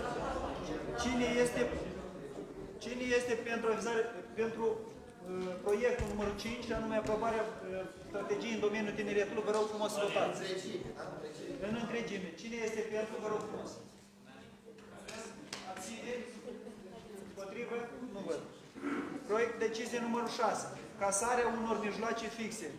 Comisia Economiei sau Comisia Patrimoniu. Dacă aveți ceva întrebări sau completări. În forma actuală. La 6. Comisia Economică. Dacă aveți întrebări referitor la bunurile casate. Sunt majoritatea calculatoare și frigidere vechi care deja nu mai sunt în uz. Cine este pentru, vă rog frumos să votați. Cine se abține? Împotrivă? Nu văd. Proiectul decizie numărul 7. Strategie de dezvoltare integrată a raionului Ialoveni pentru anii 2021-2027. Pe lângă strategie ați primit și o prezentare PowerPoint în care erau specificate principale direcții și metodele prin care ne planificăm să ne dezvoltăm. Dacă sunt întrebări, eu o să am o opinie separată la acest subiect, o să mă abțin, fiindcă consider că o actuală organizare administrativă nu este eficientă și nu am în vedere toate Consiliul Raional, dar în genere raioanele sunt depășite și din acest caz eu personal o să mă abțin, fiindcă e vorba de o perioadă mult prea largă, iar până la următoarele alegeri, personal consider că raioanele trebuie să dispară. Doamna Ghețiu, ați avut o intervenție. Dacă îmi permiteți să mă refer la această întrebare, stimați colegi consilieri, nu mă refer la culoarea dumneavoastră politică, mă refer la colegialitatea și felul care noi îl avem și rolurile noastre din Consiliu. Pe data de 14 decembrie 2020 a fost emisă dispoziția președintelui 132 liniuță G, prin care s-a constituit grupul de lucru care urma să-și facă un plan concret de acțiuni și să elaboreze strategia. În luna martie am primit pe poșta electronică și a fost publicat și pe site-ul oficial a Consiliului Raional un proiect al strategiei, care a fost o rușine a noastră întregului raion. Pentru că era un document care era plagiat din alte raioane și alți ani, măcar nu s-a străduit să schimbe anul și raionul de unde a fost preluate secvențele pentru acea strategie. Atunci, mi-aduc aminte, ne-am expus, am scos din ordinea de zi și am zis ca să fie lucrată la această strategie și să vină cu un proiect de document care să facă față rigorilor unui astfel de document și să ne sporească imaginea raionului nostru, a raionului Ialoveni. Am așteptat tare mult acest document, deși este strategia 2021-2027, accentuez, suntem în luna decembrie și urma astăzi să avem un document formidabil, finalizat, formatat și să fie jucărie în mâna noastră care noi să nu mai avem ce spune. Documentul dat are o calitate foarte proastă și am să aduc argumentele. Eu personal spun din start n-am să votez, pentru că votând acest proiect de decizie, eu spun la toată lumea că eu sunt incompetentă, sunt neprofesionistă și votez un document de o calitate atât de proastă. 1. Sumarul documentului. Eu am să spun de la început, repejor spun. 1. Sumarul documentului nici de cum nu corespunde realității, pentru că nu există nici paginație. Orientarea în document. Cum poți să te orientezi într-un document unde nu este număr de pagină, unde nu este numărul figurii, numărul tabelului? Eu acum să vă zic dumneavoastră, deschideți, vă rog, la Direcția Economiei, punctul 1.15, figura cu tare, unde e scris că în perioada anilor 2017-2021 s-a întreprins următoarele. Asta sunt floriceni. Plus celelalte, când într-o strategie Deci, într-o strategie se referă la niște lucruri care, deci am să mă refer la direcția economiei mai târziu. Așa, calitatea am vorbit. Sunt o sumedenie de pagini cu roșu. Vreau să întreb, ele încă sunt în lucru? Orice se întâmplă cu dânsele? Salut structurile, subdiviziunile din Consiliul Raional, care au venit cu niște sugestii foarte frumoase. Pentru că dacă răsfoiești strategia, se vede că subdiviziunile au venit cu niște strategii ale lor, care au fost incluse în această strategie și au venit cu niște materiale foarte frumoase. Analizați, vă rog, punctul 1.14, dezvoltarea politicilor de tineret. Profesionalism, competențe, analiză SWOT, cum trebuie să fie făcută la justă valoare, un plan strategic de implementare a strategiei și așa mai departe. Celelalte subdiviziuni, iarăși, mai sunt unele carențe, dar celelalte subdiviziuni, iarăși, au venit cu niște sugestii, așa, destul de valoroase pentru perioada aceasta.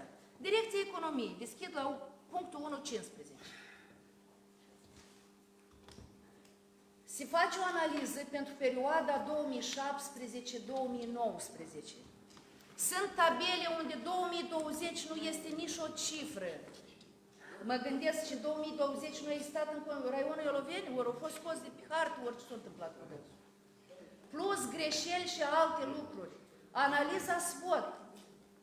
Stimați colegi, dacă Direcția Economie nu știe să-și puncteze punctele forte, punctele slabe, care riscurile au în domeniul economiei, că e un domeniu foarte problematic în Republica Moldova și în raionul nostru.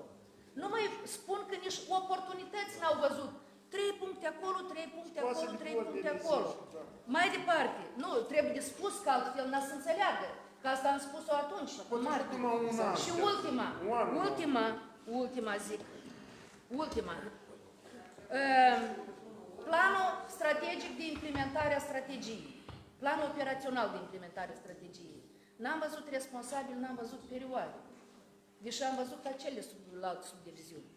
Și acum, nu știu dacă ați mă susțină colegii, însă eu fiind manager, mulți ani și acum tot sunt manager la o subdiviziune, știu că dacă am primit o responsabilitate, o sarcină de lucru, mi-am asumat-o și trebuie să o raportez. Dacă nu mi-am onorat responsabilitățile, eu trebuie să fiu pedepsită. Începând cu sporul la salariu și alte sancțiuni. Eu propun ca această strategie să nu fie votată, să-i mai dăm o rezervă, nu știu care, ori să o votăm, să o completeze. Eu nu văd să o votez, eu am să mă abțin. Dar propun, pentru neîndeplinirea obligațiunilor de serviciu nemijlocit care sunt scrise în fișa postului și a dispoziției președintelor raionului, să se anunță mustrare aspră, pentru că noi trecem peste preîntâmpinare și mustrare. Asta e strategie raionului Eloveni. Un an de zile raionul stă fără strategie pentru că cineva, dacă nu poate, să plătească și să o facă cineva. Așa fac oamenii care nu pot. Deci, cei care, dați-mi voie să termin. Deci este șefa Direcției Economiei, eu nu vreau să zic, și dacă este și cea care este mentorul dumneiei. Dacă nu poate omul și să-l Păi, dar lasă funcția dacă nu poate cineva să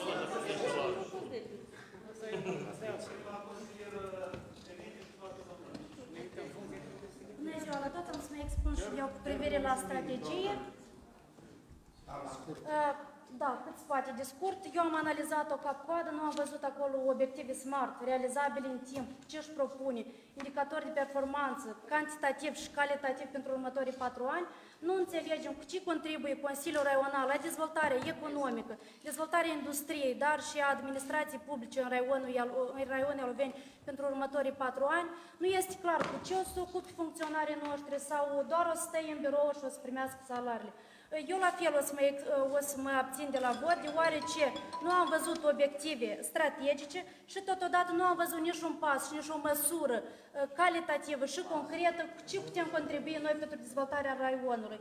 Totodată au fost incluse anumite proiecte la care Consiliul Raional nu contribuie cu nimic. Drept exemplu este proiectul Platforma Industrială din Dânceni.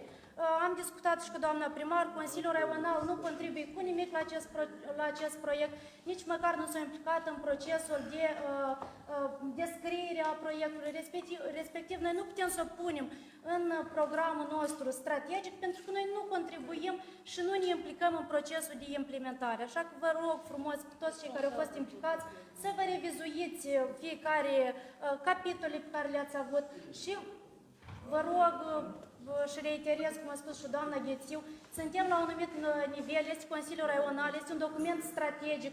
Strategie înseamnă planificare, dar nu descriere, pentru că noi nu am solicitat raportul pentru implementarea strategiei anterioare, dar am solicitat o strategie nouă.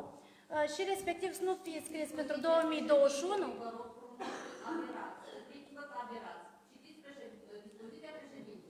Știți că se acolo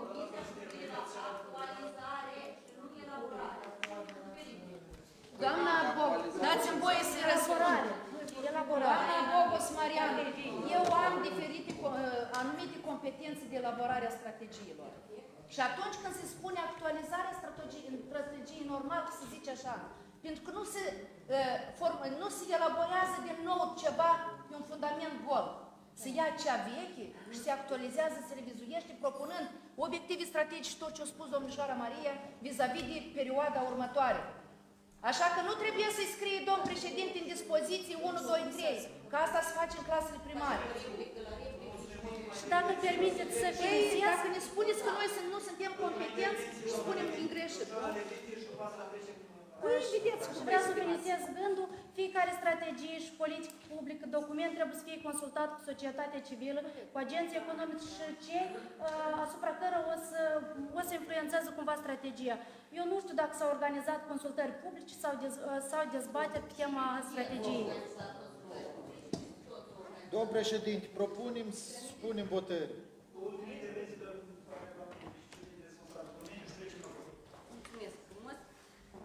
Eu am intuit undeva că dacă nu se schimba ordinea ca subiectul 21 să fie examinat primul, discuțiile astea nu erau. Stimați consilieri, stimați audienți celor care ne privesc, volumul de informații câteodată atât de mult că e greu să distinge adevărul din neghină. Eu vreau să vă spun, doamna consilier, sunteți consilier din 2019, sfârșitul anului, și vreau să vă întreb cu mâna pe inimă dacă competența dumneavoastră vă permis să puneți mâna pe strategia asta. Despre care vorbiți? Asta e 2014-2020. Eu nu eram consilier și atunci nu am cercetat-o, dar eu am cercetat la moment. Tot anul 2020, dumneavoastră ați fost consilier. Strategia 2021-2027. Iarăși dumneavoastră veniți cu niște... Competente să ducă în fir logic și v-am dat o întrebare. Păi, dar 2020, ați citit-o? Nu, dumneavoastră ați timpul de coadă 5 minute. Vă întreb cu da sau nu? Ați citit-o sau nu? Eu am strategia. Acesta a fost dreptul meu de consilier să nu votez niște aberații, dar să-mi expun părerea. Și am făcut-o public. Și nu trebuie să-mi spuneți că eu n-am analizat strategia trecută. Eu atunci nu eram consilier. Dar acum nu votez prostii. Vă rog frumos să respectăm Cer scuze, domnule intervenție la fiecare. Și ultima intervenție a domnului vicepreședinte și după asta trecem la procedura de vot. Ca să nu ne pierdem în declarații, s-a luat strategia veche și s-a înnoit pe baza ei prioritățile pe strategia nouă.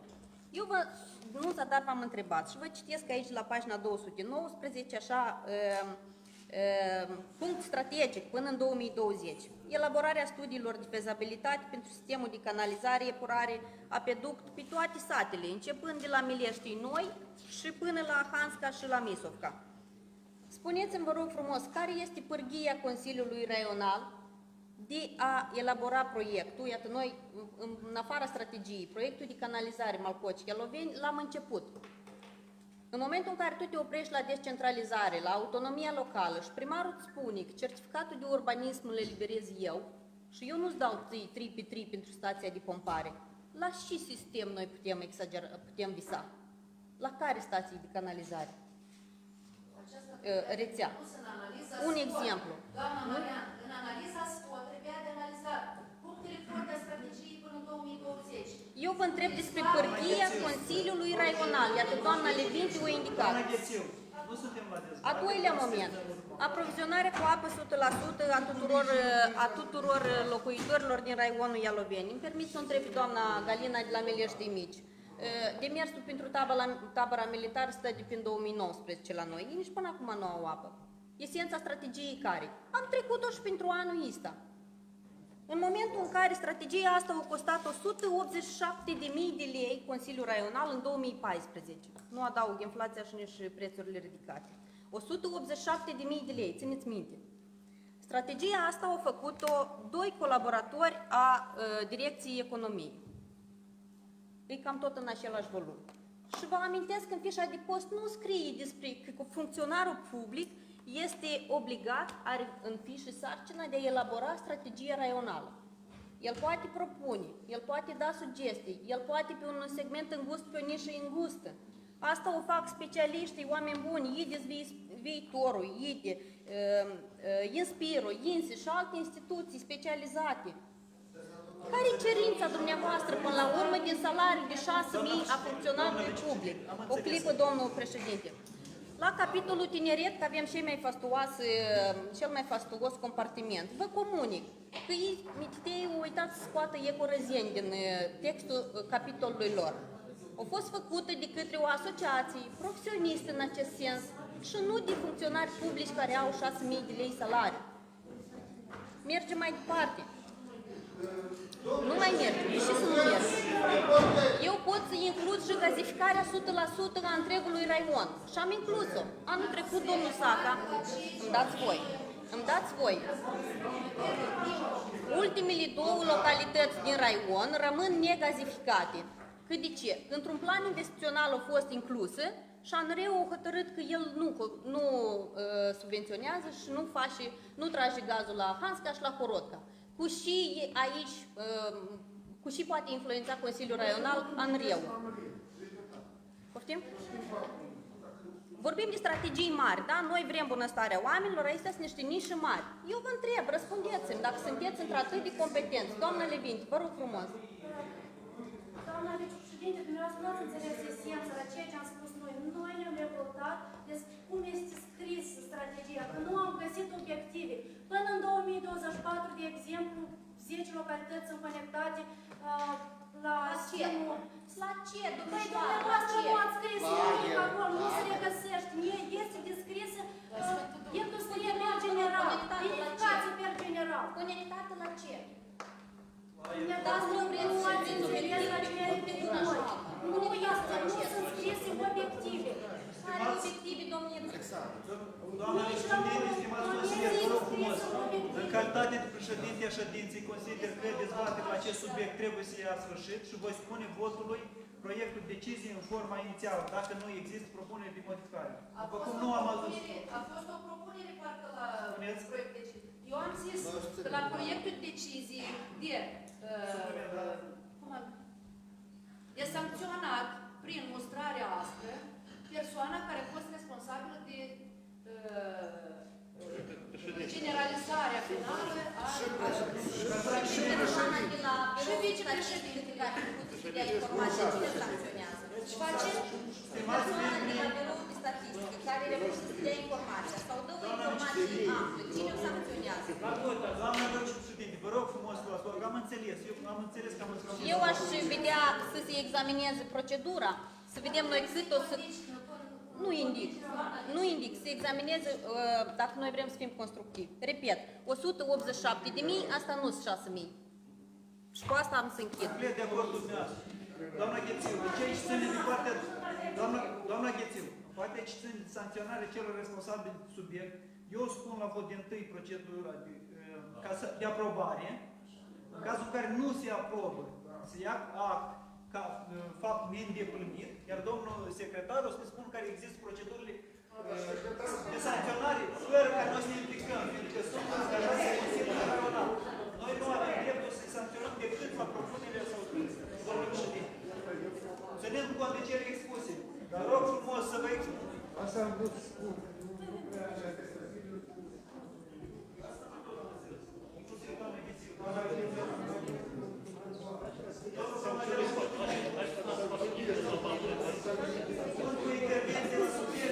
sancționeze.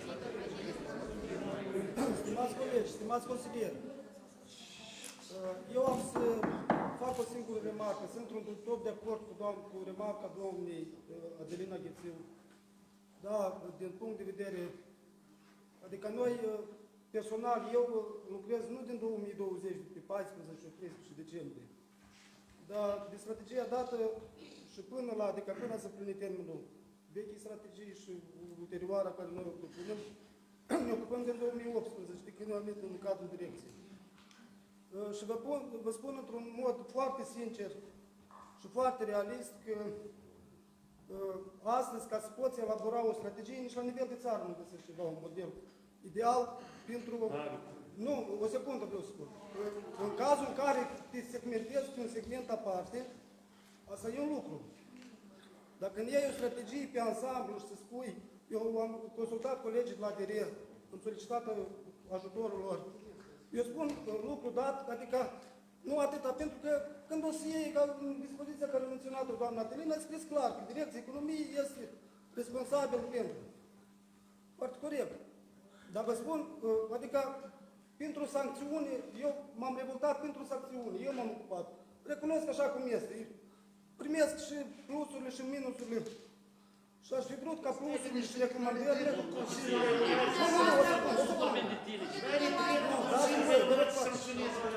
Nu e vorba de mine, e vorba de însăși Direcția Economiei, ca activitate și până la urmă... Dar dumneavoastră sunteți șeful Direcției Economiei. Nu de șef. Vreau să vă spun... Aici e tăcat șeful. Nu, o secundă, Așa șeful e tăcat. Eu întotdeauna am menționat... Dacă am primit responsabilitatea să elaborez strategia, unul care o fac eu, scriu un mesaj pe subdiviziunile prin care le dau un model. Ce trebuie să includă strategia fiecare subdiviziuni, pentru că eu am să generalizez datele și am să formatez până la urmă strategia. 2. După ce au fost toți votat propuneri, am generalizat, am propus prin dați-mi voi, am propus prin consultări publice și am dat un tabel de divergență. Fiecare subdiviziune, instituții care este implicată în strategia asta, trebuie să vină cu sugestii și cu tabel de divergență.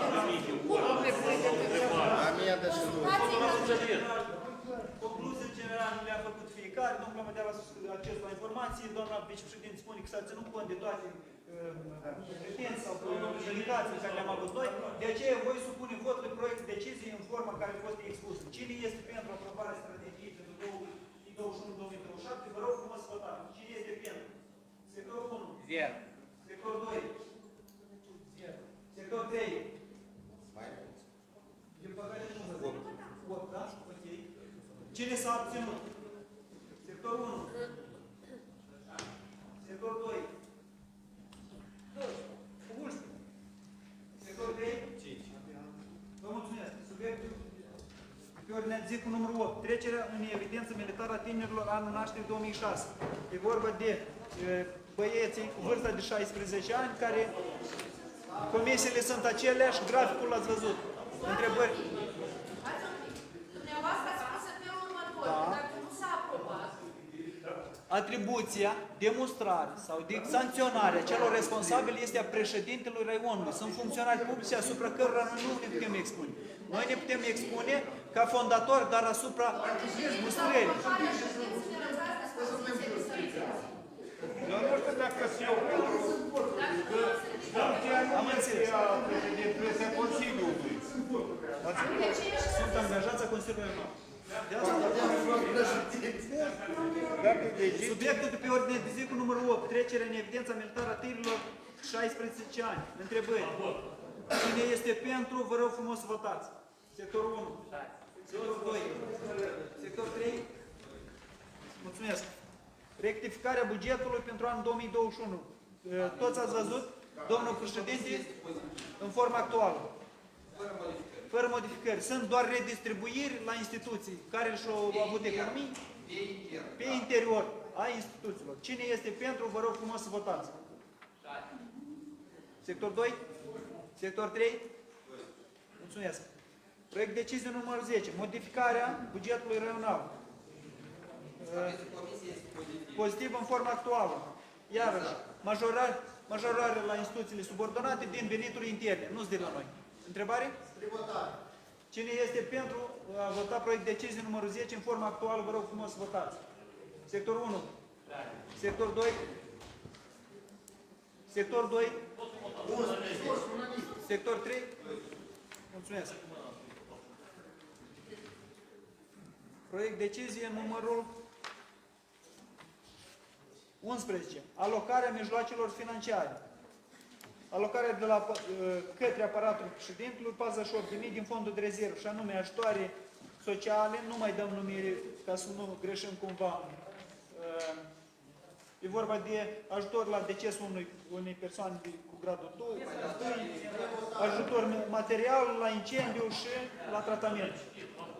Cine este... O remarcă, doamna Lina, o clipă. Da. Noi avem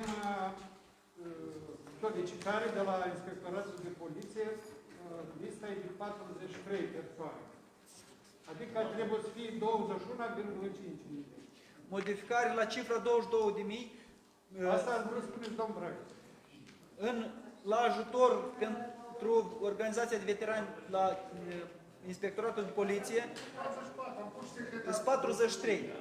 Poate mai ies la pensie. Atunci cineva de 500 de lei. Cine este pentru cu mica modificare de minus 500 de lei? Vă rog frumos să votați.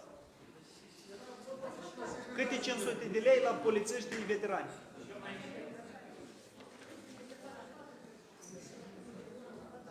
Proiect decizie numărul 12. Exclude oficiul medicul de familie Ulmu din nomenclatorul prestărilor de asistență socială primară, în legătură cu faptul că avem deja acolo cabinet individual al medicului de familie, se exclude oficiul medicilor de familie. Este conform în temeiul Ordinului Ministerului Sănătății din 29 decembrie 2020. Întrebări? Nu sunt. Cine este pentru? Vă rog frumos să votați. Abțineri? Nu sunt. Proiect decizie cu numărul 13. Aprobarea modificărilor operate în unele decizii. Primele două sunt legate, de fapt, primele două liniuți sunt legate de faptul că avem un consilier nou, și anume domnul Gheorghe Duplava, care va activa în Comisia Drept, Disciplină și Administrație Publică, iar la învățământ va fi domnul Corcodel Veceslav. Punctul al doilea, modificări în comisiile raionale în legătură cu schimbarea locurilor de muncă. Doamna Plămădalu Viorica și doamna Grigoriță Ecaterina. Întrebări dacă sunt? Cine este pentru? Vă rog frumos să votați. Cine este pentru? Abțineri? Nu văd. Împotrivă? Nu sunt.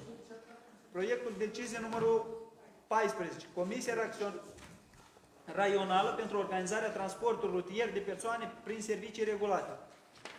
Cu o mică rectificare.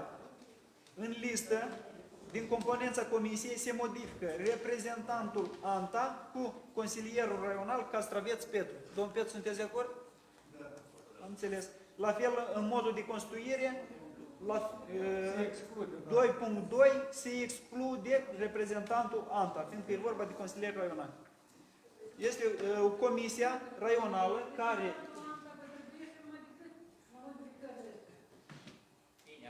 Nu, noi am primit scrisoare de la ei că ei nu participă. Eu spus la este regionale care le avem noi, nu se implică. La este internaționale, la circuitul mai lung, acolo este. Hotărârea Guvernului, regulamentul transportului auto, respectă, Comisia Juridică a avizat pozitiv. Dacă sunt întrebări, nu sunt. Cine este pentru a vota proiect decizie numărul 14 în forma actuală cu modificarea la reprezentantul ANTA? Vă rog frumos să votați. Sector 2? 12. Abțineri? Nu sunt. Împotrivă? Nu sunt. Organizarea, desfășurarea procesului de evaluare a performanțelor profesionale ale funcționarilor publici. Iată, doamna Ghețiu, aici se va ține cont de ceea ce a spus dumneavoastră.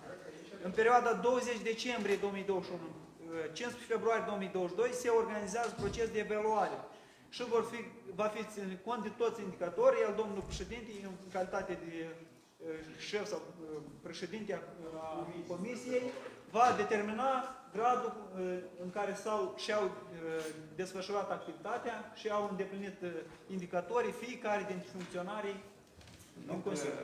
Doamna de la economie nu eu o evaluez, dar doamna Victoria. Dumneavoastră aprobați. De niște ping-ponguri de... Președintele tot timpul sau șeful instituției întotdeauna contrasemnează evaluarea. Asta e în orice instituție publică. Dacă avem propuneri la proiect de decizie numărul 15, nu sunt. Cine este pentru aprobarea lui în varianta inițială? Vă rog frumos să votați. Cine este pentru? Împotrivă? Abțineri? Nu văd. Proiect decizie numărul 16, un pic mai jos. Grafic concediilor de odihnă pentru anul 2022 a persoanelor cu funcții de demnitate publică în Consiliul Regional Oloveni. După cum vedeți, domnul Selstraru, domnul Irmia, doamna Marian Bogos Victoria și domnul Galina. Sunt orientative, oricum, noi vom aproba prin decizie ieșirea în concediu a persoanelor susținute. Cine este pentru? Vă rog frumos să... Aici de acord? Sunt coordonate.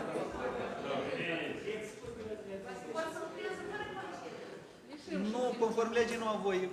Obligatoriu pasă 20 Suntem concediu, doamnă Ghețel. Cine este pentru varianta actuală, vă rog frumos să votați. Abțineri? Nu văd. Transmiterea încomodată a încăperilor. Urmează o serie. Da.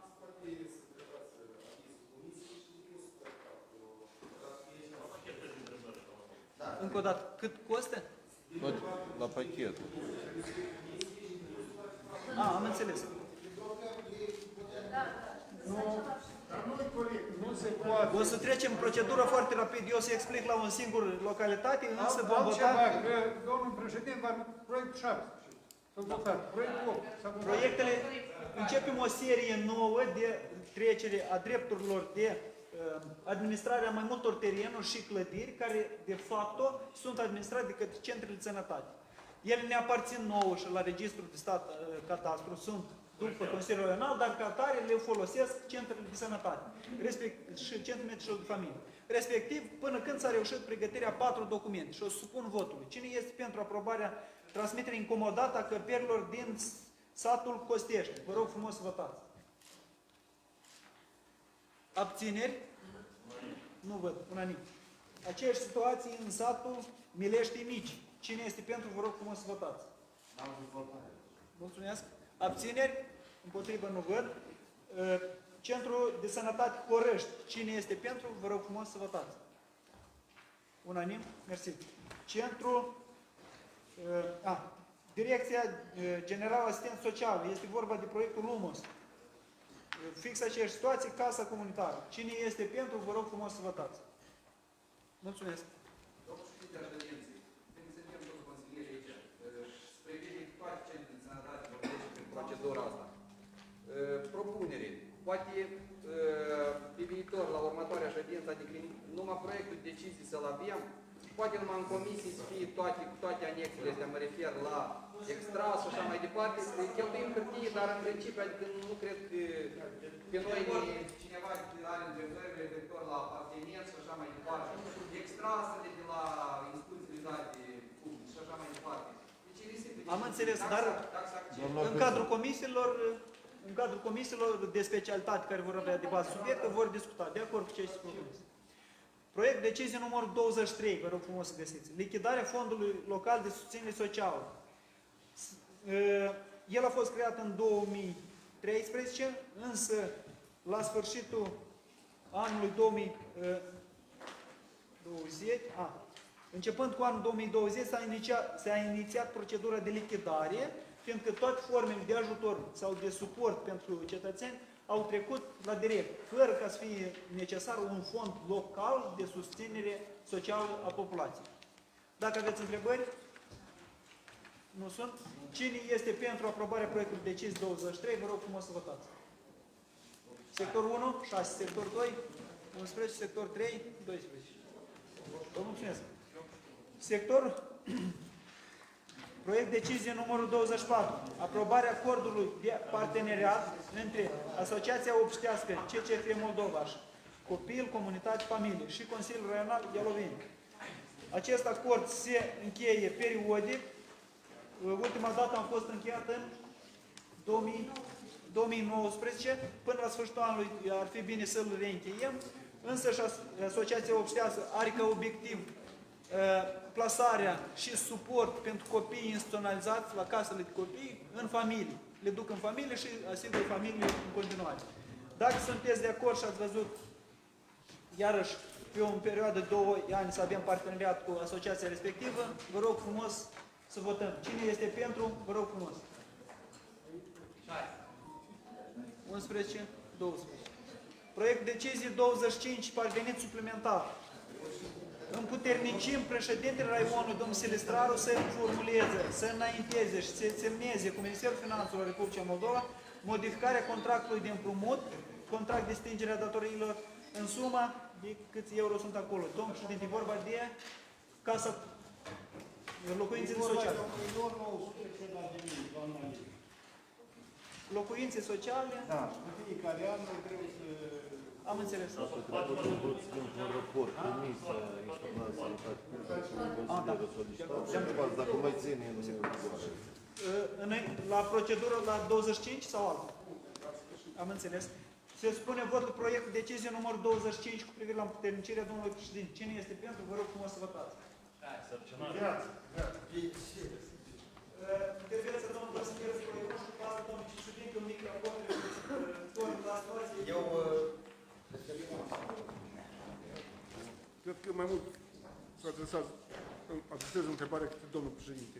Care e situația cu arhitectorul șef în raion sau poziția respectivă? Dar noi nu-l cunoaștem. Unde e eu? Da? Și este prezent aici? Nu, dar și în teritoriu. În teritoriu. Îmi cer scuze și cu moment referitor la partea de comunicare, vă rog frumos să mai trageți atenția pe site-ul instituției, mai apar anumite greșeli și ar fi bine ca să fim mai atenți acolo. Da, anumite lucruri care sunt. Mulțumesc frumos! Domnul vicepreședinte, în calitate de președinte a Comisiei Orale Instituționale cu Sănătate Publică, vă rog frumos un microfon. O intervenție până se pregătește. Eu am solicitat raportul, da? Și aș solicita și acum să-l prezentați, să ne-l transmiteți pe poștele electronice, că nu dispunem de timp. Vreți să raportați un raport care nu a trecut limita de o oră jumătate. Și nu ne-a face față. Și vrem ca poșta electronică să transmiteți informații. Raport corect. Susține.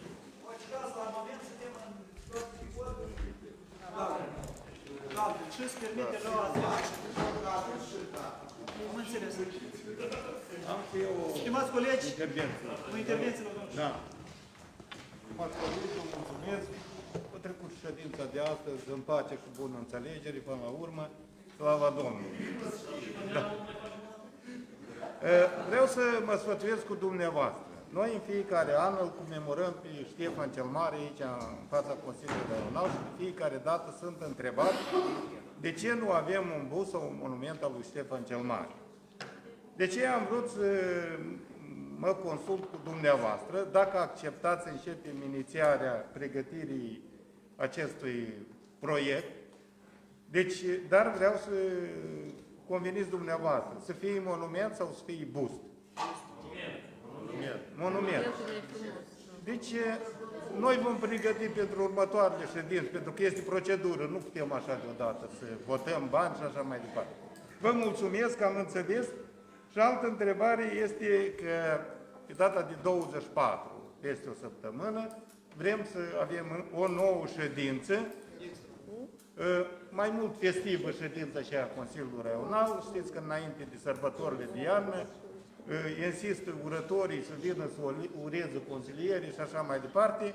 Așa că pentru 24 veți primi invitații, desigur va fi dispoziție despre convocarea ședinței extraordinare. Vă invităm aici la Consiliul Raional. Decembrie. Decembrie! Dar eu am zis ianuarie? 24 decembrie. Este o săptămână. Da. Stimați consilieri, da.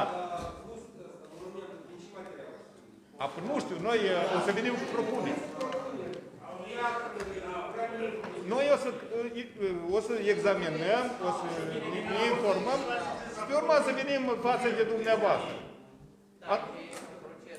Am să venim cu propuneri concrete proces de pe urmă. informare. Până când eu nu pot spune.